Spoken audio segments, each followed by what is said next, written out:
മുകളിലൂടെ അഹങ്കാരികളെ പോലെ ധിക്കാരികളെ പോലെ മതിമറന്ന് ചിരിച്ച് കളിച്ച് നടക്കുന്ന ചെറുപ്പക്കാരാ, മോനെ മരണത്തെ കുറിച്ച് എന്തേടാ ഓർക്കാത്തത്? എത്ര പേരുടെ ജനാസ കണ്ടവനാട്, എത്ര പേരെ കൊണ്ടുപോയി ഖബറിന്റെ അകത്ത് ഇറക്കി വെച്ചിട്ട്, എടാ നിന്നെ പോലെ ഒരു പച്ചയായ മനുഷ്യനായിരുന്നല്ലോ, മരിക്കാൻ ആഗ്രഹിക്കാത്ത ഒരുപാട് സ്വപ്നങ്ങളും പ്രതീക്ഷകളുമായി ജീവിച്ചിരുന്ന മനുഷ്യനാണല്ലോ. ആ മനുഷ്യന്റെ ജനാസ കൊണ്ടുപോയി പച്ചമണ്ണിന്റെ അകത്ത് ഇറക്കി വെച്ച് പിടിമണ്ണ് വാരി എറിയുമ്പോഴെങ്കിലും നീയും ഒരു ദിവസം ഇതുപോലെ പോകേണ്ടവനാണെന്നുള്ള ചിന്ത നിനക്കില്ലാതെ പോയല്ലോ. എല്ലാവരും എവിടെ നോക്കിയാലും ശരിയാണ്, എല്ലാവരും വല്ലാത്ത സന്തോഷത്തിലാണ്. കുല്ലും മ്രിഇൻ സബ്ബഹു ഫീ അഹ്ലിഹി വൽ മൗതു വദിനാ മിൻ ശിറാകി നഅലിഹി. ഒരുപാട് ചിരിക്കുന്ന ചെറുപ്പക്കാരാ, ഒരുപാട് ആസ്വദിക്കുന്ന പെങ്ങള്, ഫേസ്ബുക്കിൽ കയറിയിട്ട് ലൈവിടുന്ന പെങ്ങള്, ചിരിച്ച് കളിച്ച് മതിമറന്ന് നടക്കുന്ന യുവത്വേ, കാലിൽ കിടക്കുന്ന ചെരുപ്പിൽ ഇടയ്ക്കിടയ്ക്കുന്ന നോക്കടാ പൊന്നുമോന്. പെങ്ങളെ കാലിൽ കിടക്കുന്ന ചെരുപ്പിലൊന്ന് നോക്കണേ. ആ കാലിൽ കിടക്കുന്ന ചെരുപ്പിന്റെ ബാർ നിന്റെ കാലിന്റെ തുലിയോട് എത്ര അടുത്തു കിടക്കുന്നു. അതുപോലെ മരണം നിന്റെ കൂടെയുണ്ടെന്ന് മഹാന്മാര് പറഞ്ഞു തരുമ്പോ, എന്റെ പ്രിയമുള്ള സഹോദരാ, എപ്പോഴെവിടെ വെച്ചാണ് മരണം വരുന്നതെന്നറിയില്ല. വരുമെന്ന് ഉറപ്പാണല്ലോ. ഒരു ദിവസം ഞാനും നിങ്ങളും മരിക്കുമെന്ന് നമുക്കെല്ലാവർക്കും ഉറപ്പാട്. കള്ളുകുടിയനും അറിയാ, വ്യഭിചരിക്കുന്നവനും അറിയാ, കാഫിരീങ്ങൾക്കും അറിയാ, ദൈവമില്ലെന്നവർ പറയുന്നവർക്കും അറിയാ, ഒരു ദിവസം നമ്മളെല്ലാവരും മരിക്കേണ്ടവരാണെന്ന്. കാരണം ഒരു മനുഷ്യനും ആ വിഷയത്തിൽ സംശയമില്ല. കാരണം മരിക്കുമെന്ന് പറഞ്ഞത് അല്ലാഹുവാ. കുല്ലു നഫ്സിൻ ദാഇഖത്തുൽ മൗത്ത്, മരണമുണ്ടെന്ന് പറഞ്ഞത് അല്ലാഹുവാണ്. അതുകൊണ്ട് ഒരു മഖ്ലൂഖിനും ആ വിഷയത്തിൽ സംശയമില്ല. അതുകൊണ്ട് എന്റെ പ്രിയമുള്ളവരെ, മരണത്തിന് വേണ്ടി ഒരുങ്ങിക്കോ. എപ്പോഴെവിടെ വെച്ചാണ് വരുന്നതെന്നറിയില്ല. ക്യാൻസർ വേണമെന്നില്ല, ട്യൂമർ വേണമെന്നില്ല, കിഡ്നി തകരണമെന്നില്ല, പ്രഷറോ ഷുഗറോ തലവേദനയോ മുട്ടുവേദനയോ നടുവേദനയോ ഒരു വേദനയും വേണമെന്നില്ല. പടച്ചവനെ, മലക്കുൽ മൗത്ത് വന്ന് വിളിച്ചു കഴിഞ്ഞാ പോകാതിരിക്കാൻ കഴിയുമോ? എത്ര വിളിച്ചു കൂവിയാലും പോയല്ലേ പറ്റൂ. അതുകൊണ്ട് സഹോദരാ, ദുനിയാവിൽ ജീവിക്കുമ്പോ നീ വിചാരിക്കും നീ വല്ലാത്ത ഭാഗ്യവാനാണെന്ന്. നിനക്ക് പണമുണ്ട്, വീടുണ്ട്, ഭാര്യയുണ്ട്, മക്കളുണ്ട്, കൂട്ടുകാരുണ്ട്, കൂടപ്പറപ്പുണ്ട്, കുടുംബക്കാരുണ്ട്, നാട്ടുകാരുണ്ട്, നീ വിജയാണ്, വലിയവനാണെന്ന് പറയാ. നിന്റെ മുന്നിലും പുറകിലും ആൾക്കാരുണ്ട്. എങ്കിലൊരു മനുഷ്യൻ യഥാർത്ഥ വിജയിയാകുന്നത് എപ്പോഴെന്നറിയുവോ? ഒരു മനുഷ്യന് വിജയിക്കുന്നത് എപ്പോഴെന്നറിയുവോ? വയലു പറയുന്നതിന് മുമ്പ് എന്നെ വിളിച്ച മനുഷ്യൻ എന്നെ കുറിച്ച് പറയുന്നത് കേട്ടപ്പോ അല്ലാഹുവേ, എന്തെല്ലാമാണ് പറയുന്നത്. എന്റെ പ്രിയമുള്ളവരെ, സിറാജ് ആകുന്നത് എപ്പോഴെന്നറിയുവോ? അല്ലാഹുവേ, ഞാൻ വിജയിക്കുന്നത് എപ്പോഴെന്നറിയുവോ? ഞാൻ എപ്പോഴാണ് വിജയിയാകുന്നത്? വയല് കേൾക്കാൻ ആള് കൂടുമ്പോഴല്ല, ഒരുപാട് പൈസ കിട്ടുമ്പോഴല്ല, എന്റെ കൂടെ നടക്കാൻ ആളുണ്ടാകുമ്പോഴല്ല. എപ്പോഴാണ് ഞാൻ യഥാർത്ഥ വിജയിയാകുന്നതെന്നറിയുവോ? എപ്പോഴാണ് ഒരു മനുഷ്യൻ യഥാർത്ഥ വിജയിയാകുന്നതെന്നറിയോ? ആ പരീക്ഷയിൽ ജയിക്കാനാ പരിശ്രമിക്കേണ്ടത്. ആ പരീക്ഷയിൽ വിജയിക്കുന്നവനാണ് ഏറ്റവും വലിയ ഭാഗ്യവാൻ. അല്ലാഹുവിന്റെ വിശുദ്ധമായ ഖുർആൻ പറയുന്ന വിജയിയാരാ? കുല്ലു നഫ്സിൻ ദാഇഖത്തുൽ മൗത്ത് വഇന്നമാ തുവഫൂന ഉജൂറകും യൗമൽ ഖിയാമ ഫമൻ സുഗ്സിഗ അനിന്നാർ വഉദ്ഖിലൽ ജന്നത ഫഖദ് ഫാസ്. അല്ലാഹുവിന്റെ വിശുദ്ധമായ ഖുർആൻ പറയുന്നു, ആരാ ഖബറിന്റെ അകത്ത് പരലോകത്ത് നാളെ സിറാത്ത് കടന്ന് പടച്ചുറപ്പിന്റെ അനുഗ്രഹങ്ങൾ കൊണ്ട് നിറച്ച സ്വർഗമുണ്ടല്ലോ. ആ സ്വർഗത്തിന്റെ അകത്തേക്ക് രണ്ട് കാല് കുത്തുന്ന മനുഷ്യനുണ്ടല്ലോ. അവനാണ് യഥാർത്ഥ വിജയം എന്ന് പരിശുദ്ധമായ ഖുർആൻ പറയുമ്പോ, നമ്മളെല്ലാവരും ജയിക്കേണ്ടത് എവിടെയെന്നറിയുമോ? നമ്മൾ എപ്പോഴാണ് വിജയിക്കേണ്ടതെന്നറിയുമോ? എന്റെ പ്രിയമുള്ള സഹോദരാ,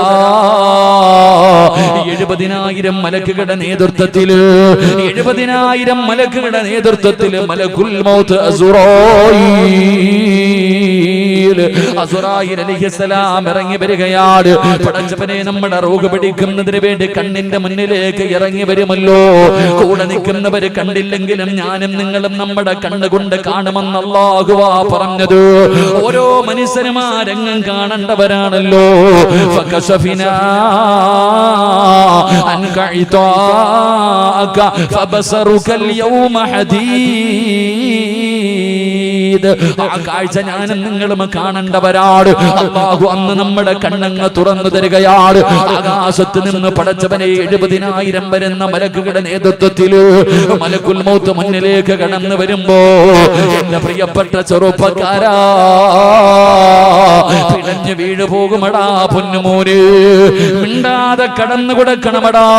അതാ കാണേണ്ട താമസം മിണ്ടാതെ കിടക്കുകയാണ്. റൂഹ് കിടന്ന് ഓടുകയാണ്. പിടികൊടുക്കാതെ നമ്മുടെ ആത്മാവ് കിടന്ന് നെട്ടോട്ടമോടുമ്പോ ചുറ്റുഭാഗത്ത് നിന്നിട്ട് മലക്ക് ചോദിക്കുന്നത് എന്തെന്നറിയുമോ? മലക്ക് പറഞ്ഞു തരുന്നത് എന്തെന്നറിയുമോ? അല്ലാഹുവിന്റെ ഖുർആൻ എവിടെന്ന് പറയുകയാ. ചുറ്റുഭാഗത്ത് നിന്നിട്ട് മലക്കുകൾ പറയുന്നു, കല്ലാ ഇദാ ബലഗതി തറാഖിയ വകീല മൻ റാഖ വമന്ന അന്നഹുൽ ഫിറാഖ് വൽതഫതി സാഖു ബിസാഖ് ഇല്ലാ റബ്ബിക യൗമഇദിനിൽ മസാഖ്. ചുറ്റുഭാഗത്ത് നിന്നിട്ട് മലക്ക് പറയുകയാ, വിളിക്കടാ, കൊണ്ടുപോകാമെന്നതാ, നിന്റെ റൂഹ് പിടിക്കാമെന്നതാ, ആരെ വേണമെങ്കിലും വിളിക്കടാ. ഒരുപാട് സിനിമാ താരങ്ങളെ ഹൃദയത്തിൽ കൊണ്ടു നടന്നവനല്ലേ, സീരിയൽ നടിമാരെ സ്നേഹിച്ചവളല്ലേ, ഫേസ്ബുക്കിലൂടെ ലൈവ് ഇട്ടിട്ട് ലൈക്ക് തണ്ടിവനല്ലേ, വിളിക്കടാ, ആരെ വേണമെങ്കിലും വിളിച്ചോ, നിന്നെ കൊണ്ടുപോകാമെന്നതാണെന്ന് പറഞ്ഞുകൊണ്ട് മലക്കുകളെ ചുറ്റുഭാഗത്ത് നിന്ന് പറയുകയാ. അവസാന കാലിന്റെ തള്ളവരിൽ നിന്ന് റൂഹ് പിടിച്ചു. ഒരു വിഭാഗം മുട്ടുവരെ എത്തിച്ചു, രണ്ടാമത്തെ വിഭാഗം അരവരെ എത്തിച്ചു, മൂന്നാമത്തെ വിഭാഗം വയറ് വരെ എത്തിച്ചു, നാലാമത്തെ വിഭാഗം തൊണ്ടക്കുഴിയുടെ ഭാഗത്ത് റൂഹ് എത്തിച്ചു കഴിയുമ്പോ എല്ലാവരും ചുറ്റുഭാഗത്ത് നിന്നിട്ട് കയ്യും കാലും പിടിച്ചു വെക്കുകയാ. അല്ലാഹുവേ, ആ സമയത്ത് തലയുടെ ഭാഗത്ത് നിൽക്കുന്ന മലക്കുൽ മൗത്ത് അസ്റായീൽ, അതാ മലക്കുൽ മൗത്ത് തൊണ്ടക്കുടിയുടെ ഭാഗത്ത് നിന്ന് റൂഹ് ഇങ്ങനെ വലിച്ചെടുക്കുമ്പോ വിജയിക്കേണ്ടതപ്പടാ വാപ്പാ, മോളെ വിജയിക്കേണ്ടതപ്പടാടി. ഏതു പരീക്ഷയിലാണ് വിജയിക്കേണ്ടതെന്നറിയുമോ? ജീവിതത്തിലെ ലക്ഷക്കണക്കിന് പ്രാവശ്യം പറഞ്ഞ ഓരോ വഖത്ത് നമസ്കാരം കഴിഞ്ഞിട്ട് നീ പറയുന്ന ലാ ഇലാഹ ഇല്ലല്ലാഹ് എന്ന് പറയുന്നവര് ദിക്റുണ്ടല്ലോ. ആ പറയുന്ന ദിക്ർ ജീവിതത്തിൽ ഒരുപാട് കൊല്ലം കണക്കിന് പ്രാവശ്യം പറഞ്ഞു പഠിച്ചതല്ലേ. ആ പറഞ്ഞു പഠിച്ച ദിക്ർ മരിക്കുന്ന സമയത്ത് ആ തൊണ്ടക്കുടിയുടെ ഭാഗത്ത് നിന്ന് റൂഹ് വലിച്ചെടുക്കുമ്പോ അല്ലാഹു തന്ന നാവ് കൊണ്ട്, അല്ലാഹു തന്ന നാവ് കൊണ്ട് ഒരേ ഒരു പ്രാവശ്യം നിന്റെ അവസാനത്തെ വാക്ക് ലാ ഇലാഹ ഇല്ലല്ലാഹ് എന്ന് പറഞ്ഞിട്ടങ്ങ് മരിക്കാൻ കഴിഞ്ഞ നീയാടാ ലോകത്തിലെ ഏറ്റവും വലിയ ഭാഗ്യവാ. നീയാണ് പെണ്ണ് ലോകത്തിലെ ഏറ്റവും വലിയ വിജയി. നിന്റെ സ്ഥാനം എവിടെന്നറിയുമോ? അല്ലാഹുവിന്റെ സ്വർഗ്ഗത്തിലാ, അല്ലാഹുവിന്റെ സ്വർഗ്ഗത്തിലാ. പ്രവാചകൻ അവിടെന്ന് പറയുന്നു, ഏതെങ്കിലും ഒരു മനുഷ്യന്റെ അവസാന വാക്ക് ലാ ഇലാഹ ഇല്ലല്ലാഹ് ആയാൽ ദഖലൽ ജന്ന, അവൻ സ്വർഗ്ഗത്തിന്റെ അവകാശിയാണെന്ന് മുത്തുനബി മുഹമ്മദ് മുസ്തഫ. മുത്തുനബി മുഹമ്മദ് മുസ്തഫ, ഉറക്കെ നബി മുഹമ്മദ് മുസ്തഫ സല്ലല്ലാഹു അലൈഹി വസല്ലം. നബിദിനമേ കഴിഞ്ഞിട്ടുള്ളൂ. നബിയോടുള്ള സ്നേഹം മരിക്കുന്ന കാലം വരെ വേണം. മഹാനായി നബി മുഹമ്മദ് മുസ്തഫ സല്ലല്ലാഹു അലൈഹി വസല്ലം തങ്ങൾ പറയുന്നു, എന്തായാലും ഒരു ദിവസം മരിക്കും, ആർക്കും സംശയമില്ല. സമയം ആർക്കെങ്കിലും അറിയാൻ പറ്റുമോ? നമ്മുടെ മരണസമയം എപ്പോഴാണ് നമുക്ക് പറയാൻ പറ്റുമോ? എന്റെ പ്രിയമുള്ളവരെ, ഞാൻ എന്റെ ഉമ്മാന്റെ വയറ്റിൽ കിടന്നു മാസങ്ങൾ മാത്രം പ്രായമുള്ളപ്പോ ഒരു മലക്ക് വന്നിട്ട് എഴുതി വെച്ചിട്ടുണ്ട്, സിറാജേ 32 32, 33 33 എഴുതി വെച്ചിട്ടുണ്ട്. എപ്പോഴാണെന്ന് അറിയില്ല. എത്രാമത്തെ വയസ്സിൽ ഇന്ന സ്ഥലത്ത് കിടന്ന് ഇങ്ങനെ മരിക്കും, മരിക്കുമ്പോ മുസ്ലിം ആയിട്ടാണോ കാഫിറായിട്ടാണോ, അള്ളാഹു കാത്തിരക്ഷിക്കുമാറാകട്ടെ. എഴുതി വെച്ചിരിക്കുന്നത് തട്ടിമാറ്റാൻ എന്നെ കൊണ്ട് പറ്റൂല, കറക്റ്റ് ടൈമിങ്ങിൽ തന്നെ ഉണ്ടാകും. അതുകൊണ്ട് നമ്മൾ എല്ലാവരും ഒരു ദിവസം മരിക്കേണ്ടവരാണ്. കാരണം എല്ലാവരും പോയി, നമ്മുടെ കുടുംബത്തിൽ പലരും പോയതാ, നമ്മൾ കണ്ടുകൊണ്ട് കണ്ടവരാ. അതുകൊണ്ട് എനിക്ക് നിങ്ങളോടൊന്ന് പറയാനുള്ളൂ, മരണം അതെപ്പോഴാണെങ്കിലും വരേണ്ട സമയത്ത് വരും, ഒരു സംശയമില്ലാത്ത കാര്യമാണ്. ആ വരുന്ന സമയം നിന്റെ അവസാന യാത്ര മനോഹരമാക്കാൻ തയ്യാറെടുക്കുക. ഒന്നും വേണ്ട, ഒരു ദിക്ർ പറയാൻ പഠിച്ചാൽ മതി. ലാ ഇലാഹ ഇല്ലല്ലാഹ് എന്ന് പറയുന്ന ഒരു ദിക്ർ പറഞ്ഞിട്ട് പോകണം. അങ്ങനെ പോയാ നീ ഭാഗ്യവാനാണെന്ന് നബി മുഹമ്മദ് മുസ്തഫ സല്ലല്ലാഹു അലൈഹി വസല്ലം. അല്ലാഹു ഭാഗ്യം തരുമാറാകട്ടെ. ഇത് പറയുമ്പോ ഈ സദസ്സിരിക്കണ ചില വാപ്പമാര് ചോദിക്കും, ഇത്രയേ ഉള്ളൂ, എന്നെ കൊണ്ട് പറ്റൂ ഉസ്താദേ, കാരണം ഞാൻ എപ്പോഴും ലാ ഇലാഹ ഇല്ലല്ലാഹ് പറയുന്നവനാ. കണ്ടോ തഴമ്പ് കണ്ടോ, നെറ്റി തഴമ്പ് കണ്ടോ? ഞാനാ ഇവിടുത്തെ പള്ളി കെട്ടിക്കൊടുത്തേ, ഞാനാ മദ്രസകൾക്ക് ലക്ഷങ്ങൾ കൊടുത്ത്, ഞാൻ ഹജ്ജിന് പോയിട്ടുണ്ട്, ഉംറ ചെയ്തിട്ടുണ്ട്, ഞാൻ പള്ളിയിലെ ഇമാമ, പ്രഭാഷകനാ, വലിയ ആളാ. പെണ്ണ് പറയുന്ന എപ്പോഴും, കണ്ടോ ഉസ്താദേ നിങ്ങൾ ഇത് പറയുമ്പോഴും കയ്യിൽ ഇങ്ങനെ തസ്ബീഹ് ലാ ഇലാഹ ഇല്ലല്ലാഹ് ലാ ഇലാഹ ഇല്ലല്ലാഹ്. ഞാൻ പറഞ്ഞുകൊണ്ടിരിക്കുക, നമ്മളെ കൊണ്ട് പറ്റുമെന്നാ നമ്മളൊക്കെ കരുതിയിരിക്കണേ. എല്ലാരും ഉറപ്പിച്ചിരിക്കുക, ഉസ്താദേ ഇത്രേ ഉള്ളൂ, അത് നമ്മളെ കൊണ്ട് കഴിയും, നമ്മൾ പറയാൻ പറ്റുമെന്നാ നമ്മൾ കരുതണേ. എന്റെ വാപ്പ ആരാ പറഞ്ഞ നിന്നെ കൊണ്ട് ഇത് പറ്റുമെന്ന്? നീ വിചാരിക്കുന്ന ഈ താടിയുടെ നീളം കണ്ടാൽ നിനക്ക് ഇതങ്ങ് പറ്റുമെന്ന്? കാക്ക കുത്തണ പോലെ സുജൂദിൽ പോയി കിടന്നിട്ട് ഇങ്ങനെ ഒരച്ചൊരച്ച് തഴമ്പുണ്ടാക്കിയ നിനക്ക്, ഈ തഴമ്പ് കൊണ്ട് നിനക്ക് മരിക്കുന്ന സമയത്തിൽ ലാ ഇലാഹ ഇല്ലല്ലാഹ് പറഞ്ഞു മരിക്കാൻ പറ്റുമെന്ന് ആരാ പറഞ്ഞു തന്നെ? നിന്നെക്കാളും കൊല കൊമ്പന്മാര് തോറ്റുപോയത് അവിടെ. അവരൊക്കെ നടന്നുപോയ വഴിയിലെ മണ്ണാകാൻ യോഗ്യതയില്ലാത്തവനാ ഞാനും നിങ്ങളും.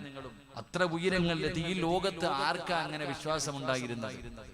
മരിക്കുന്ന സമയത്ത് ഞാൻ ലാ ഇലാഹ ഇല്ലല്ലാഹ് പറഞ്ഞിട്ടേ മരിക്കൂ എന്ന് പറയാനുള്ള ചങ്കുറപ്പാർക്കുണ്ടായിരുന്നത്? ലോകത്താരും ശക്തിക്കുമില്ലായിരുന്നു.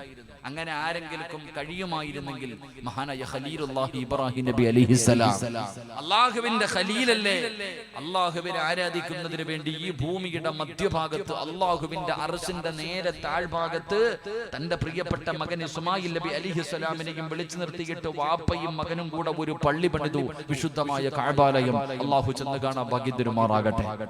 അല്ലാഹു ചെന്ന് കാണാൻ ഭാഗ്യം തരുമാറാകട്ടെ. അല്ലാഹുവേ, ആ കഅബാലയത്തിന്റെ കില്ല പിടിക്കാൻ നീ ഞങ്ങൾക്ക് ഭാഗ്യം നൽകി അനുഗ്രഹിക്കണേ തമ്പുരാനെ. അല്ലാഹു ഭാഗ്യം തരുമാറാകട്ടെ. പറ മനുഷ്യന്മാരല്ല, എന്താ ഫ്ലൈറ്റ് പോകണുണ്ടോ?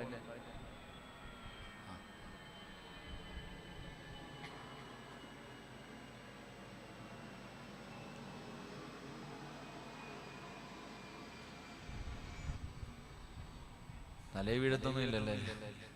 ശരി. അള്ളാഹു നമുക്ക് കഅബാലയത്തിൽ ചെല്ലാൻ ഭാഗ്യം തരുമാറാകട്ടെ. ഹജ്ജിന് പോകണം നിങ്ങൾക്ക് ആർക്കെങ്കിലും ആഗ്രഹമുള്ളവരൊക്കെ ഒന്ന് കൈപൊക്കി.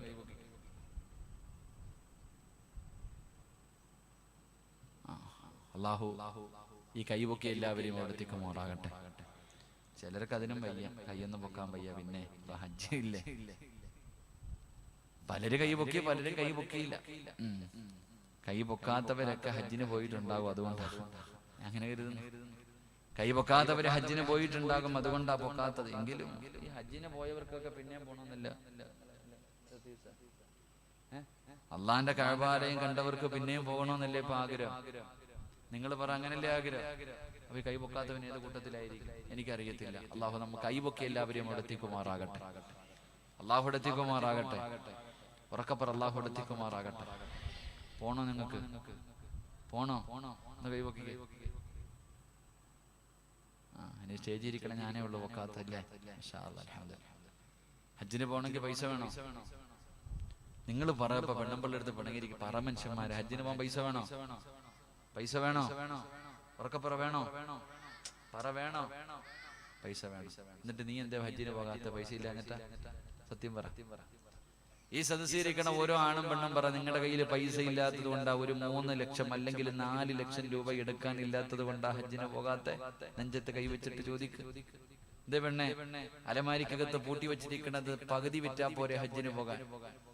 ഈ വരുന്ന വഴിയിലുള്ള ഓരോ വീടിന്റെ മതില് കെട്ടിയ പൈസ മതി ഹജ്ജിന് പോകാൻ. പോയിട്ടുണ്ടോ? പോയിട്ടില്ല. അപ്പൊ പണമല്ല വേണ്ടത്, അത് മനസ്സിലാക്കണം. പണമല്ല മനുഷ്യ, പണം ഉണ്ടെന്ന് പറഞ്ഞിട്ട് അവിടെ പോകാൻ പറ്റൂല. പണം ഉണ്ടെന്ന് പറഞ്ഞിട്ട് അവിടെ പോകാൻ പറ്റൂല. അവിടെ പോകണമെങ്കിൽ ഒരു യോഗം വേണം. അല്ലാഹുവിന്റെ റസൂൽ സല്ലല്ലാഹു അലൈഹി വസല്ലമ തങ്ങൾ പറഞ്ഞു, ലാ യദ്ഖുലൂനൽ മക്ക ഇല്ലാ ബിറഹ്മത്തില്ലാ. അല്ലാഹു കരുണ ചെയ്തവർക്ക് ആ മണ്ണിൽ കാലുകുത്താൻ കഴിയൂ എന്ന് നബി മുഹമ്മദ് മുസ്തഫ. ഒരു യോഗം കൂടെ വേണം. കാരണം ളുയൂഫുർ റഹ്മാനാണ്, അള്ളാഹുവിന്റെ അതിഥിയായിട്ടാണ് കഅബാലയത്തിലേക്ക് ഓരോ ഹാജിയും പോകുന്നത്. അള്ളാഹു പോകാൻ ഭാഗ്യം തരുമാറാകട്ടെ. അള്ളാഹു പോകാൻ ഭാഗ്യം തരുമാറാകട്ടെ. നമുക്ക് പോണോ? ഇനി പറ, പോണോ? വഴി പറഞ്ഞു തരാം മനുഷ്യ. പോണോ? ആഗ്രഹമുള്ളവർ കൈവക്ക്. അരക്കയ്യന്മാരൊന്നും വേണ്ട, പൊക്കുവാണെങ്കിൽ നല്ലതുപോലെ പൊക്കിക്കോ. ഇങ്ങനെ താത്തമാരെ ഹജ്ജിന് പോവല്ലേ? ഇൻഷാ അല്ലാഹ് ഞാൻ പള്ളിക്ക് വേണ്ടി ചോദിക്കുമ്പോ ഈ പൊക്കിയ കൈ കിടക്കുന്ന കൂലി തന്നാ മതി. ഈ കൈ പൊക്കിയ കൈക്കകത്ത് കിടക്കുന്ന സ്വർണ്ണൊക്കെ അതൊക്കെ കൂലി ഇങ്ങ് തന്നാ ഇൻഷാ അല്ലാഹ് ഹജ്ജ് ചെയ്യാനുള്ള തൗഫീഖ് അല്ലാഹു തരും. അല്ലാഹു തൗഫീഖ് നൽകുമാറാകട്ടെ.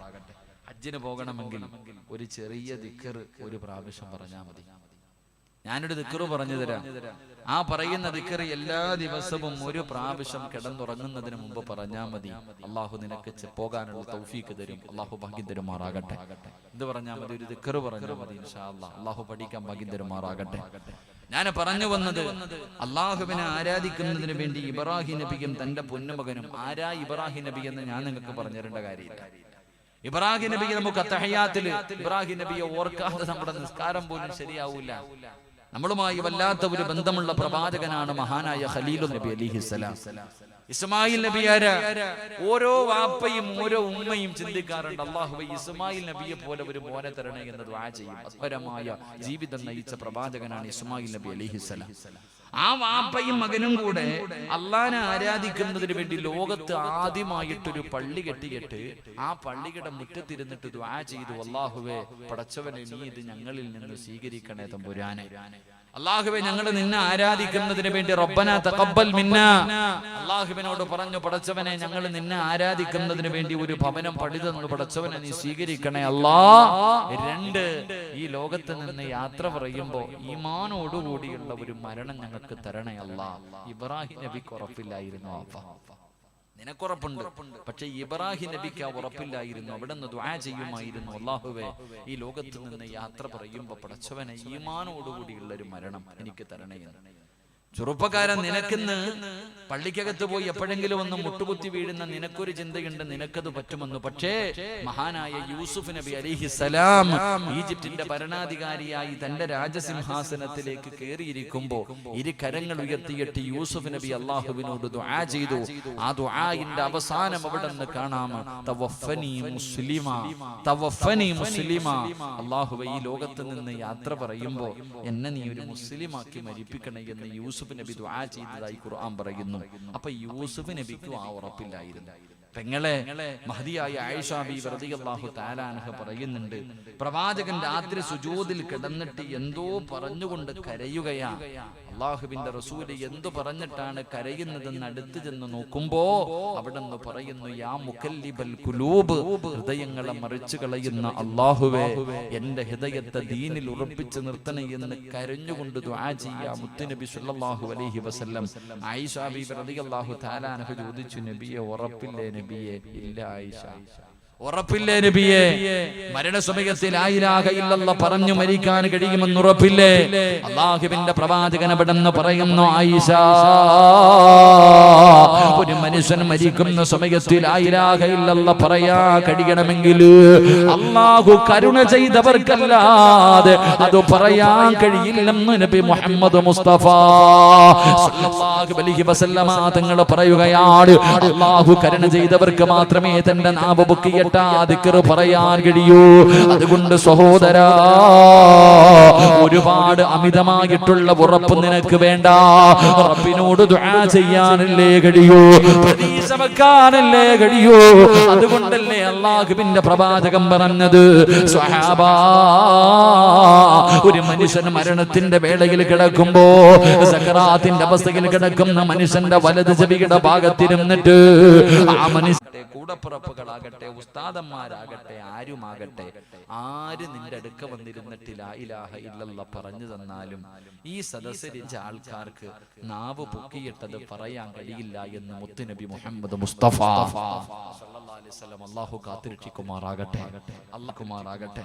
ഈ സദസ്സിലിരിക്കുന്ന 5 വിഭാഗം ആൾക്കാർക്ക് മരിക്കണ സമയത്തിന് ആര് പറഞ്ഞു കൊടുത്താലും എന്താ, ഇനി ആര് പറഞ്ഞു കൊടുത്താലും പറയാ നാവ് പൊങ്ങൂല. അള്ളാഹു നമ്മൾ ആ കൂട്ടത്തിന് തൊട്ട് കാക്കുമാറാകട്ടെ. അള്ളാഹു ആ വിഭാഗത്തെ തൊട്ട് കാക്കുമാറാകട്ടെ. എന്റെ പ്രിയമുള്ളവരെ, മരണസമയത്തിൽ പറയാൻ ലാ ഇലാഹ ഇല്ലല്ലാഹ് പറയാൻ കഴിയാത്ത ഒന്നാമത്തെ വിഭാഗമാരാ.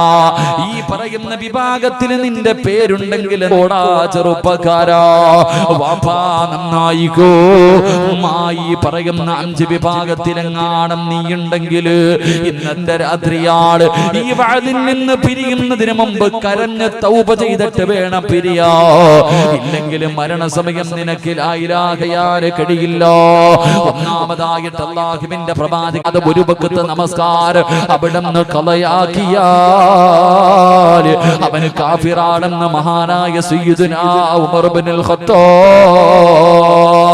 ഉമർ തങ്ങൾ പറയുന്ന ഒരു വകാരം ആരെങ്കിലും കാരണമില്ലാതെ മുടക്കി കഴിഞ്ഞാൽ അവൻ കാഫിറാണെന്ന് മഹാനവറുകൾ അവിടുന്ന് പറഞ്ഞു തരുമ്പോ അത് പറയാനുള്ള ചിന്തകൾക്കുണ്ട്. കാരണം അല്ലാഹുവേ സുബഹി നമസ്കരിക്കുന്നതിന് വേണ്ടി പോകുന്ന വഴിയിലാണ് അതാ അബൂലുൽ എന്ന് പറയുന്ന മജൂസി വിഷം പുരട്ടിയ കപടന്ന് അതാ പിൻഭാഗത്തിലൂടെ കുത്തിക്കേറ്റുകയാണ്. അവസാനം തന്റെ കുടൽമാല താഴെ വീടുകയാണ്. വായിക്കകത്ത് വെള്ളമൊഴിച്ചു കൊടുക്കും. കുടല് പൊട്ടികെട്ട് വയറിലൂടെ മുറിവിലൂടെ വെള്ളം വെളിയിലേക്ക് വീഴുകയാണ്.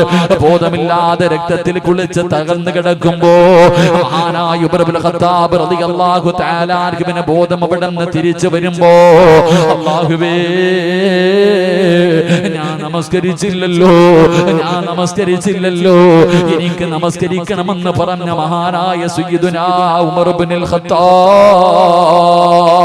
മരണത്തോട് മല്ലടിക്കുന്ന സമയത്ത് കാണാമെന്ന അനുചരന്മാരോട് നമസ്കരിക്കാത്ത ഒരാളും ഇവിടെ നിൽക്കല്ലോ, നമസ്കരിക്കാത്ത ഒരു മനുഷ്യനും ഇവിടെ നിൽക്കല്ലേ, നിങ്ങൾ നമസ്കാര കലയാക്കല്ലേ, പോയി നിസ്കരിക്കുന്ന പറഞ്ഞ ഉമർ തങ്ങൾ പറയുകയാണ്. ഒരു വഖത്ത് നമസ്കാരം ഏതെങ്കിലും ഒരു മനുഷ്യന് കാരണമില്ലാതെ മുടക്കി കഴിഞ്ഞാൽ അവൻ കാഫിറാണെന്ന് മഹാനവറുകൾ അവിടെ നിന്ന് പറഞ്ഞു തരുമ്പോ, എന്റെ പ്രിയപ്പെട്ട ചെറുപ്പക്കാരാ, പള്ളിയും പട്ടത്തിലും കേറാത്ത നമസ്കരിക്കാത്ത നിന്നെ മരിച്ചു പോകുന്ന സമയത്ത് കുടുംബക്കാരെ മുഴുവനും കുളിപ്പിച്ച് വെള്ള തുണിയിൽ പൊതിഞ്ഞു കൊണ്ടുവന്ന് പള്ളിപ്പറമ്പില് അല്ലാഹു നമസ്കരിക്കുന്നവരെ കബറടക്കിയിരിക്കുന്ന സ്ഥലത്ത് കൊണ്ടുവന്ന് നിന്നെ കുടിച്ചിട്ടെന്ന് പറഞ്ഞിട്ട് ഒരു പ്രത്യേകതയും നിനക്കില്ലടാ. അല്ലാഹുവിന്റെ പള്ളിപ്പറമ്പില് നിന്നെ കൊണ്ടുവന്ന് കുടിച്ചിട്ടെന്ന് പറഞ്ഞിട്ട് നിനക്കൊന്നും കിട്ടാനില്ലടി പൊന്നുമോള്. എങ്ങനെയാ ഇസ്രാഫീൽ എന്ന മലക്ക് സൂറന്ന കാഹളത്തിലൂതുമ്പോ കബറ് പൊളിച്ചിട്ട് എല്ലാവരും എഴുന്നേറ്റ് വരികയാണ്. പടച്ചുറപ്പിന്റെ പള്ളിയുടെ മിനാരത്തിൽ നിന്ന് ബാങ്ക് വിളിക്കുന്ന സമയത്ത് രോഗമാണെങ്കിലും എഴുന്നേക്കാൻ കഴിയില്ലെങ്കിലും നടക്കാൻ കഴിയില്ലെങ്കിലും വേച്ച് പള്ളികൾ പോയി നമസ്കരിച്ച ഉപ്പമാരുണ്ടല്ലോ, പ്രായമുള്ളവർ. അല്ലാഹുവേ, രോഗം പിടിച്ച് വീടിന്റെ അകത്ത് കിടക്കുന്ന പ്രായമുള്ള ഉമ്മമാര്, ചെറുപ്പക്കാരികളായ പെണ്ണുങ്ങളെ ജീവിയുടെ പെണ്ണിലിരുന്ന് സീരിയൽ കാണുന്ന സമയത്ത് അല്ലാഹുവേ എഴുന്നേറ്റുകൊണ്ട് അതാ നിസ്കാരപ്പായിലേക്ക് കിടന്നു ചെന്ന ഉമ്മമാരുണ്ടല്ലോ, അവരിതാ നാളെ ഖബറിന്റെ അകത്ത് നിന്ന് എഴുന്നേറ്റ് വരുമ്പോ അവരുടെ മുഖങ്ങളങ്ങ് പ്രകാശിക്കുകയാ. അന്ന് നമസ്കരിക്കാത്തവന് പള്ളിക്കാട്ടിൽ നിന്ന് എഴുന്നേറ്റ് വരുന്ന കോലം എങ്ങനെയാണ്? റസൂലുള്ള പറയുന്നു, സ്വഹാബ, പന്നിയുടെ തലയാണ് മോനെ. എടാ, തൊട്ടാലേഴ് വെള്ളത്തിൽ കരുകണമെന്ന് ഫിഖിന്റെ പണ്ഡിതന്മാര് പറഞ്ഞു തരുന്ന കാഷ്ടം തിന്നുന്ന പന്നി എന്ന് പറയുന്ന മൃഗമുണ്ടല്ലോ, ആ മൃഗത്തിന്റെ തലയും വെച്ചുകൊണ്ടാണ് നമസ്കരിക്കാത്തവൻ നാളെ പരലോകത്ത് എഴുന്നേറ്റ് വരുമെന്ന് പ്രവാചകൻ അവിടെന്ന് പറയുമ്പോ, റസൂലുള്ള മേറാജിന്റെ രാത്രിയില് അല്ലാഹുവിന്റെ പ്രവാചകൻ അവിടെന്ന് ഒരു കാഴ്ച കാണുകയാണ്. പടച്ചവനെ, തന്റെ സമുദായത്തിലെ ഒരു വിഭാഗത്തിന്റെ കൈകാലുകൾ കെട്ടിക്കെട്ട് അതാ നരകത്തിന്റെ മലക്കുകളുണ്ടല്ലോ, വലിയ വലിയ പാറക്കച്ചമെടുത്ത് കൊണ്ടുവന്ന് തലയുടെ മുകളിലേക്ക് വലിച്ചെറിയുകയാ.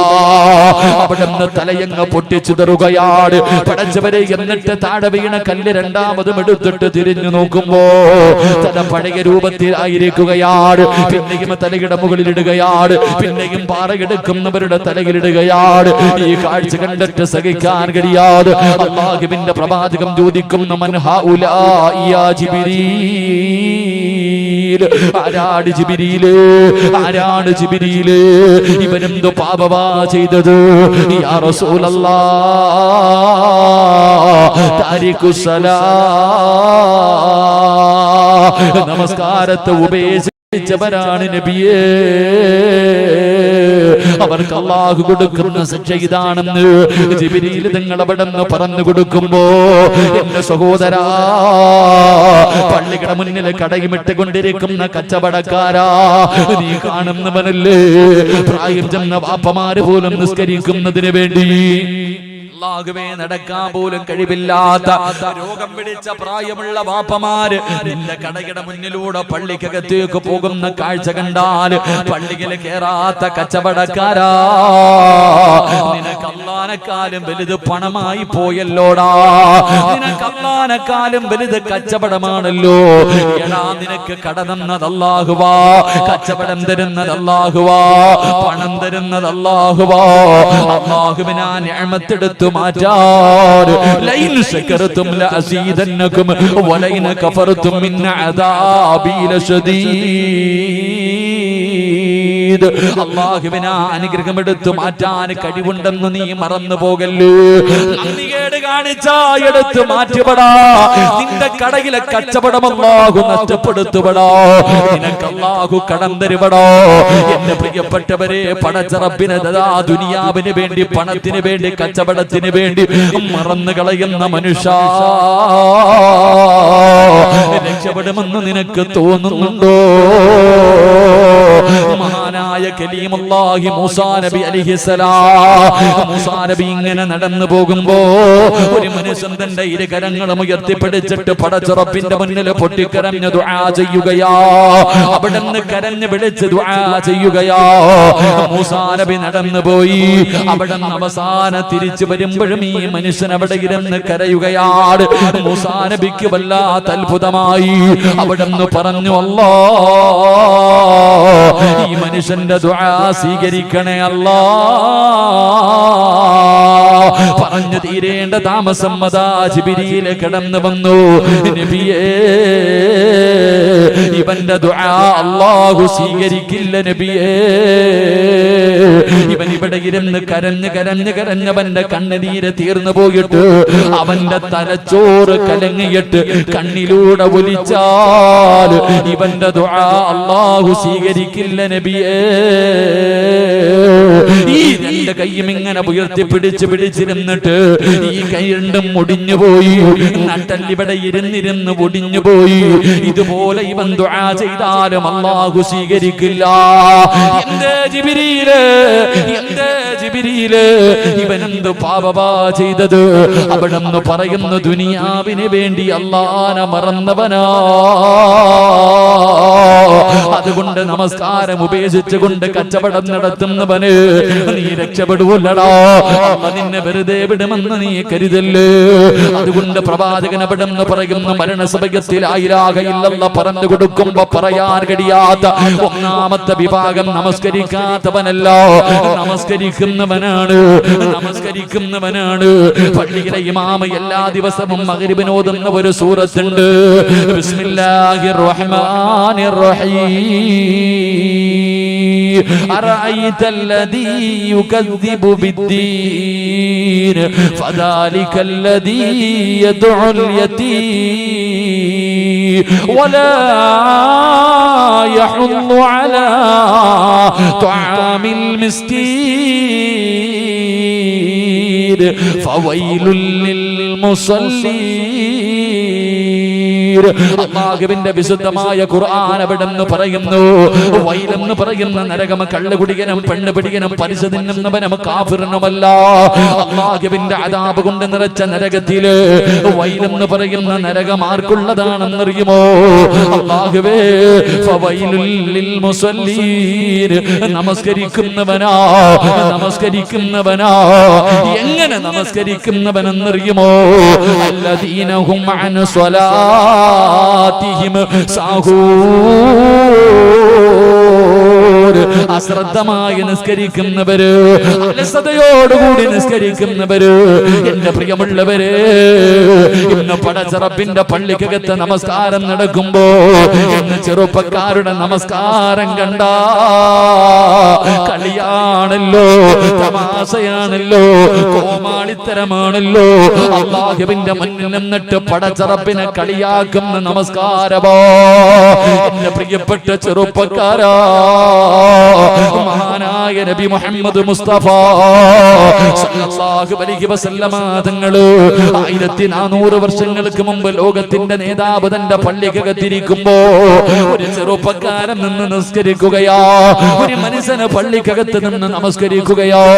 നമസ്കരിക്കുന്ന സമയത്ത് തന്റെ താടിയിലൊന്ന് കൈകൊണ്ട് പിടിച്ച് നേരെയാക്കുകയാണ്. തന്റെ താടിയൊന്ന് നേരെയാക്കുകയോ. നമസ്കാരം കഴിഞ്ഞപ്പോ അല്ലാഹുവിന്റെ പ്രവാചകൻ അടുത്തേക്ക് വിളിച്ചിട്ട് ചോദിക്കുന്നു, മനുഷ്യ, നിനക്ക് അല്ലാഹുവിനെ പേടിയില്ലേ? മരിക്കണ്ടവനാണെന്നുള്ള ചിന്തയില്ലേ? അല്ലാഹുവിന്റെ മുന്നിലാണ് നിൽക്കുന്നതെന്നുള്ള ഓർമ്മ നിനക്കില്ലേ? താടി നേരെയാക്കുന്നല്ലോടാ. ഇങ്ങനെയാണ് അങ്ങ് മരിച്ചു പോകുന്നതെങ്കിൽ എന്റെ ഉമ്മത്തായിട്ടാണ് മരിച്ചതെന്ന് കരുതല്ലേ. നമസ്കാരത്തിലെ താടി നേരെയാക്കിയ മനുഷ്യനോട് അല്ലാഹുവിന്റെ പ്രവാചകൻ ഇങ്ങനെ പറഞ്ഞു പോയതെങ്കിൽ വയലിലെ കൊക്ക് നിൽക്കുന്നത് പോലെ ഒറ്റക്കാലിൽ നിന്ന് നിസ്കരിക്കുന്ന ചെറുപ്പക്കാരാ, മുടി നേരെയാക്കുന്ന ചെറുപ്പക്കാരാ, അടുത്ത് നിൽക്കുന്നവന്റെ ശരീരത്ത് തട്ടി കളിക്കുന്ന ചെറുപ്പക്കാരാ, ശരീരം മുഴുവനും 3 പ്രാവശ്യത്തിൽ കൂടുതൽ അനങ്ങാൻ പാടില്ലല്ലോ, 3 അല്ല 30 പ്രാവശ്യം ചലിപ്പിക്കുന്ന വാപ്പാ. എന്റെ പ്രിയപ്പെട്ടവരെ, നമസ്കാരം നീ കളിയാണെന്ന് കരുതല്ലേ. നമസ്കാരം കളിയാണെന്ന് കരുതല്ലേ. നമസ്കാരത്തിന്റെ വില എന്തെന്നറിയുവോ? നമസ്കരിച്ചാ കിട്ടുന്ന പ്രതിഫലം എന്തെന്നറിയുവോ? അല്ലാഹുവിന്റെ പ്രവാചകൻ പറയുന്ന, ഒരു മനുഷ്യൻ നമസ്കാരത്തിൽ നിന്ന് സലാം വീട്ടിക്കഴിഞ്ഞാൽ നാളെ ആരെങ്കിലും സുബഹി നമസ്കരിച്ചിട്ട് അവിടെ നിന്ന് സലാം വീട്ടുമ്പോ ഒന്നുകിൽ സ്വർഗത്തിന്റെ ലിസ്റ്റിൽ നിന്റെ പേര് മലക്കെഴുതുകയോ, ഒന്നുകിൽ നീ സ്വർഗവാസിയോ അല്ലെങ്കിൽ നരകവാസിയോ. പ്രവാചകൻ അവിടെ നിന്ന് പറയുകയോ, ഒരു മനുഷ്യൻ നമസ്കരിച്ചു കഴിയുമ്പോ ഒന്നുകിൽ അവന് സ്വർഗവാസിയാണ് അല്ലെങ്കിൽ നരകവാസിയാണെന്ന് മുത്തുനബി മുഹമ്മദ് മുസ്തഫ സല്ലല്ലാഹു അലൈഹി വസല്ലമ തങ്ങൾ അവിടെന്ന് പറയുമ്പോ, എന്റെ പ്രിയമുള്ള സഹോദരാ, പലരും പറയാറുണ്ട്, ഉസ്താദ് നമസ്കരിക്കാൻ കൈകെട്ടിയാൽ പഴയ കാര്യങ്ങൾ മുഴുവനും ഓർമ്മ വരികയാണ്, മറന്ന കാര്യങ്ങൾ ഓർമ്മ വരികയാണ്. കാരണം എന്തെന്നറിയുവോ പെണ്ണ്? ഒരു മനുഷ്യൻ നമസ്കരിക്കുന്നതിന് വേണ്ടി കൈകെട്ടി കഴിയുമ്പോ വലതുഭാഗത്തൊരു മലക്ക്, ഇടതുഭാഗത്ത് ഒരു ഇബ്ലീസ്. അല്ലാഹുവേ, നീ നമസ്കാരത്തിലേക്ക് കൈകെട്ടി കഴിയുമ്പോ ഇടതുഭാഗത്ത് നിൽക്കുന്ന ഇബ്ലീസ് മറന്നുപോയ കാര്യങ്ങൾ ഓർമ്മപ്പെടുത്തുകയാ. നിന്റെ പഴയ കാര്യങ്ങൾ നിന്റെ ചെവിയിൽ ഇങ്ങനെ പറഞ്ഞു തരികയോ. നിന്റെ ശ്രദ്ധ തിരിക്കുന്നതിന് വേണ്ടി നമസ്കാരത്തിൽ നിന്ന് നിന്റെ ശ്രദ്ധ തിരിക്കാൻ ആ സമയത്ത് വലതുഭാഗത്ത് നിൽക്കുന്ന മലക്ക് പറയുന്നു, മനുഷ്യ, നീ കരാറ് ചെയ്തത് മറന്നുപോയോ? അതാ കൈകടി അല്ലാഹു അക്ബർ എന്ന് പറഞ്ഞ് കൈകെട്ടിയിട്ട് ഞാനും നിങ്ങളും പറയുന്ന ഒരു കരാറുണ്ട്, ഇന്ന സ്വലാത്തി വനുസുകി വഹയായ വമമാതി ലില്ലാഹി റബ്ബിൽ ആലമീൻ.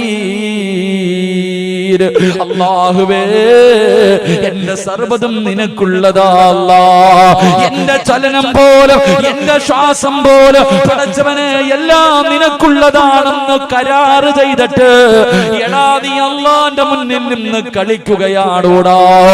നിന്റെ കണ്ണിന്റെ മുന്നിൽ അല്ലാഹു നിൽക്കുന്നുണ്ടടാ.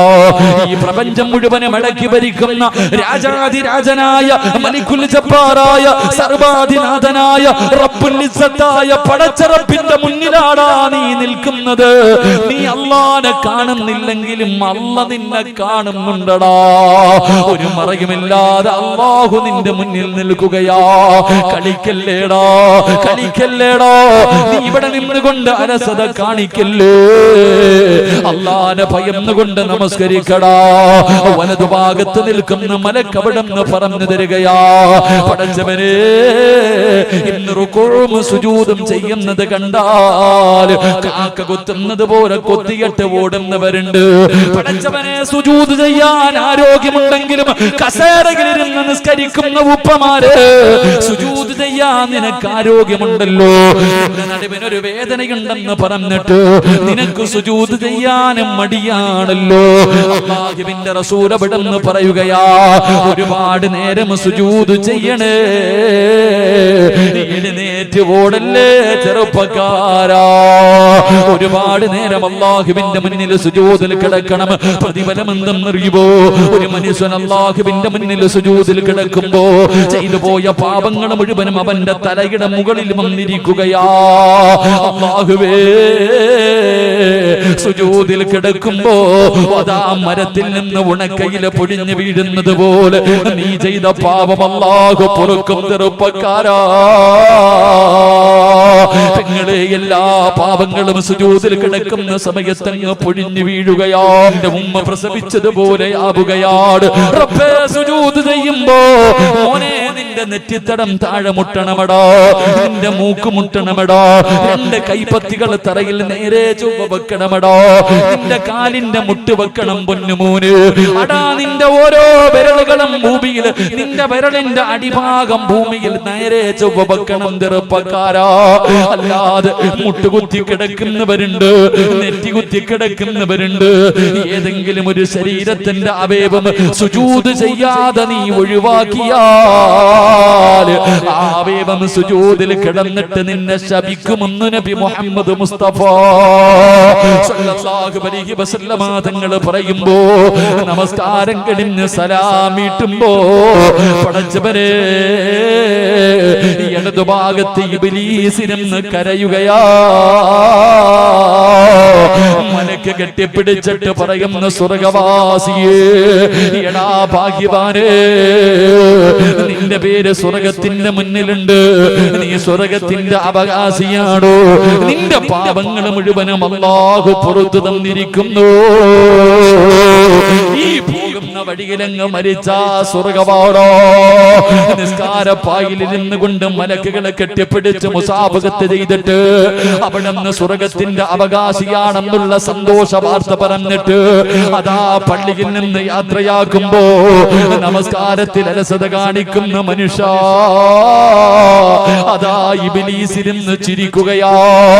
മലക്ക് പറയുന്ന, എടാ വൃത്തികെട്ടവര്, എടാ പരാജയപ്പെട്ടു പോയവര്, അല്ലാഹുവിന്റെ സ്വർഗം വലിച്ചെറിഞ്ഞവര്, നരകത്തിന്റെ ലിസ്റ്റിൽ നിന്റെ പേരെഴുതി വെച്ചിട്ടുണ്ടോ.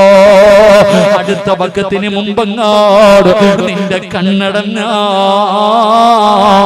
നരകത്തിലാടാ പൊന്നുമോനെ എന്ന് പറയുമെന്ന് പ്രവാചകൻ അവിടെന്ന് പറഞ്ഞു തരുമ്പോ, എന്റെ പ്രിയമുള്ളവര്, എങ്ങനെ നിസ്കരിച്ചാലാ സ്വർഗം കിട്ടുന്നതെന്നറിയുമോ? ഉമ്മ പ്രസവിച്ചതുപോലെ ഒരൊറ്റ വക്കത്ത് നമസ്കാരം കഴിയുമ്പോ ഒരു പാപവും ചെയ്യാത്ത മനുഷ്യനാകണമെങ്കിൽ എങ്ങനെ നിസ്കരിക്കണമെന്നറിയുമോ? നമ്മളെ പോലെയല്ല, നമ്മൾ കാണിക്കുന്ന കോമാളിത്തരമല്ല. എങ്ങനെ നമസ്കരിക്കണമെന്നറിയുമോ? മഹാനായ എന്റെ പ്രിയപ്പെട്ടവരെ, മഹാന്മാര് നമസ്കരിച്ചതുപോലെ, മഹാന്മാര് നിസ്കരിച്ചതുപോലെ മഹാനായ ഉർവ റളിയല്ലാഹു തആല അൻഹു അവിടുത്തെ കാലിന്റെ വിരൽ പഴുക്കുകയാണ്. വൈദ്യന്മാര് പറഞ്ഞു, തങ്ങള് ഈ വിരൽ മുറിച്ച് മാറ്റണം, ഇല്ലെങ്കിൽ പഴുപ്പ് മുകളിലേക്ക് കയറാൻ സാധ്യതയുണ്ട്. ഉർവതങ്ങള് സമ്മതിച്ചില്ല. കാൽപ്പത്തി മുഴുവനും പഴുപ്പ് പടരുകയാണ്. അവര് പറഞ്ഞു, ഇനിയെങ്കിലും മുറിച്ച് മാറ്റൂ, ഇല്ലെങ്കിൽ മുകളിലേക്ക് കയറാൻ സാധ്യതയുണ്ട്. ഉർവതങ്ങള് സമ്മതിച്ചില്ല. അവസാന കാലിന്റെ പഴുപ്പ് മുകളിലേക്ക് കയറുകയാണ്. അവസാനം വൈദ്യന്മാര് പറഞ്ഞു ഇനിയെങ്കിലും മുറിച്ചു മാറ്റിയില്ലെങ്കിൽ മുകളിലേക്ക് കയറാൻ സാധ്യതയുണ്ട്, അതുകൊണ്ട് കാല് മുറിക്കണമെന്ന് പറയുമ്പോ അവിടുന്ന് കാല് മുറിക്കുന്നതിന് വേണ്ടി സമ്മതിക്കുകയാ. അവസാനം വൈദ്യന്മാര് കാല് മുറിക്കാൻ കടന്നു വരുമ്പോ ഒരു പാത്രത്തിന്റെ അകത്ത് കള്ളുകൊണ്ട് വരികയാ. ഉറുമതങ്ങളുടെ കയ്യിൽ കൊടുത്തു. എന്തിനാണിത് കുടിക്കുന്നത്? കാല് മുറിക്കുമ്പോ വേദന അറിയാതിരിക്കാനാണ് തങ്ങള്. കാല് മുറിച്ചു മാറ്റുമ്പോ വല്ലാത്ത വേദനയാ. ഉറുമതങ്ങൾ പറഞ്ഞു ഞാൻ ലഹരി ഉപയോഗിക്കില്ലോ, നിങ്ങൾക്ക് എന്റെ കാലല്ലേ മുറിക്കേണ്ടത്. പടച്ചവനെ അവിടുന്ന് മഹാനവറുകൾ പറയുന്നു ഞാൻ നമസ്കരിക്കുന്നതിന് വേണ്ടി കൈകെട്ടി കഴിയുമ്പോ നേടിയുമെങ്കിൽ എന്റെ കാല് മുറിച്ചു മാറ്റിക്കോ. സുബ്ഹാനല്ലാഹ്. ഉറുമതങ്ങൾ ഉദവെടുത്തു. റബ്ബിന്റെ മുന്നിലേക്ക് കടന്നു വന്നിട്ട് അവിടുന്ന് കൈകെട്ടികെട്ട് നമസ്കാരം തുടങ്ങുകയാ. അല്ലാഹുവിന്റെ മുന്നിൽ പടച്ചവനെ കരാറ് ചെയ്തു. അവിടുന്ന് ഫാത്തിഹയങ്ങ് ഓതാൻ തുടങ്ങുമ്പോ നമസ്കാരത്തിൽ പ്രവേശിച്ച് കഴിയുമ്പോ വൈദ്യന്മാര് കിടന്നു വന്നിട്ട് ഉറുമതങ്ങളുടെ കാല് വെട്ടിമുറിച്ചു. വാപ്പാ ഒരു മരുന്നും കൊടുത്തില്ല, ഒരു മയക്കുമരുന്നും കൊടുത്തില്ലോ, അവിടുന്ന് മരവിപ്പിച്ചില്ലോ. നിന്നെ പോലെ ഒരു പച്ചയായ മനുഷ്യന്റെ കാല് വെട്ടിമുറിക്കുമ്പോ അവിടുന്ന് അറിഞ്ഞില്ല ഉമ്മ. ഒരു കൊതുവ് കരഞ്ഞുകൊണ്ട് നിന്റെ ചെവിയുടെ ഭാഗത്തുകൂടെ പോയാൽ അറിയുമല്ലോ, ഒരു കൊതുവ് കടിച്ചാൽ അറിയുമല്ലോ.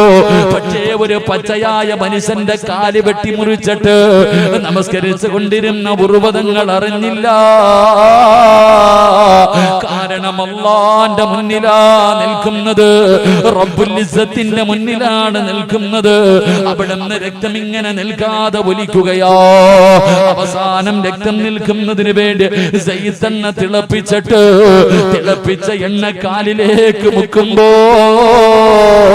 സുബ്ഹാനല്ലാഹ് ഉറുമതങ്ങള് ബോധം കെട്ട് താഴെ വീഴുകയോ. അവിടുന്ന് പിടഞ്ഞങ്ങ് താഴെ വീഴുകയോ. പടച്ചവരെ വൈദ്യന്മാര് വല്ലാത്ത പ്രയാസത്തിലായി. ആരാ പറയുക? കാല് മുറിച്ചു മാറ്റിയ കാര്യം ആരാ പറയുകയോ? എല്ലാവരും വിഷമിച്ച് നിൽക്കുമ്പോ അല്ലാഹു കൊടുത്ത മറ്റൊരു പരീക്ഷണം എന്തെന്നറിയുമോ? തന്റെ മക്കളിൽ ഏറ്റവും ചെറിയ മകനുണ്ടല്ലോ, കുതിരയുടെ ചവിട്ടുകൊണ്ട് മരണപ്പെടുകയാ. തന്റെ ഏറ്റവും ചെറിയ മകനങ്ങ് മരിച്ചുപോയി. രണ്ട് വേദനയായി. എല്ലാവരും കൂടി നിൽക്കുകയാണ്. ആ സമയത്ത് ബോധം അവിടുന്ന് തിരിച്ചു വരുമ്പോ ഉറുമതങ്ങളെ നിങ്ങളുടെ ഏറ്റവും ചെറിയ മകന് മരിച്ചുപോയി. തങ്ങള് ഇന്നാ ലില്ലാഹി വ ഇന്നാ ഇലൈഹി റാജിഊൻ. അൽഹംദുലില്ലാഹ്. എല്ലാവരും അത്ഭുതപ്പെടുകയാ. ഉറുമതങ്ങള് അങ്ങയുടെ കാല് മുറിച്ചു മാറ്റി. തങ്ങള് ഇന്നാ ലില്ലാഹ് അൽഹംദുലില്ലാഹ്. മരിച്ചപ്പോഴും അൽഹംദുലില്ലാഹ്. കാരണം എന്തെന്നറിയുവോ? അല്ലാഹു മക്കളിൽ ഒരാളെയേ തിരിച്ചെടുത്തുള്ളൂ. എന്റെ മക്കളിൽ ഒരാളെയല്ലേ തിരിച്ചെടുത്തുള്ളൂ. ബാക്കി മക്കളെ അല്ലാഹു എനിക്ക് ആയുസോടുകൂടി തിരിച്ചു തന്നല്ലോ. അല്ലാഹു എനിക്ക് രണ്ട് കാല് തന്നിട്ട് ഒരെണ്ണമല്ലേ എടുത്തുള്ളൂ. ഒരെണ്ണം അല്ലാഹു എനിക്ക് ബാക്കി നൽകിയല്ലോ. അൽഹംദുലില്ലാഹ്. ഉറുമതങ്ങളിരുന്ന് കരയുകയാ. ഉറുമതങ്ങളിരുന്ന് കരയുകയാ. എന്തിനാ തങ്ങളെ കരയുന്നത്? അവിടെന്ന് പറഞ്ഞ മറുപടി എന്തെന്നറിയോ? ഇനി ഒരുപാട് നേരം എനിക്ക് നിസ്കരിക്കാൻ കഴിയില്ലല്ലോ അല്ലാ. പഴയതുപോലെ റബ്ബിന്റെ മുന്നിൽ നിന്നിട്ട് വലിയ വലിയ സൂറത്തുകൾ ഓതികെട്ട് എനിക്ക് നിസ്കരിക്കാൻ കഴിയില്ലല്ലോ റബ്ബേ.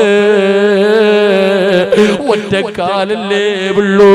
അവിടുന്ന് കരഞ്ഞു എന്ന് ചരിത്രം പറയുമ്പോ നിസ്കാര തടമ്പുള്ള ഹജ്ജ് ചെയ്തിട്ടുള്ള നമസ്കരിക്കുന്നോ സുന്നത്ത് നോമ്പ് പിടിക്കുന്നോ സദഖ കൊടുക്കുന്ന വാപ്പാ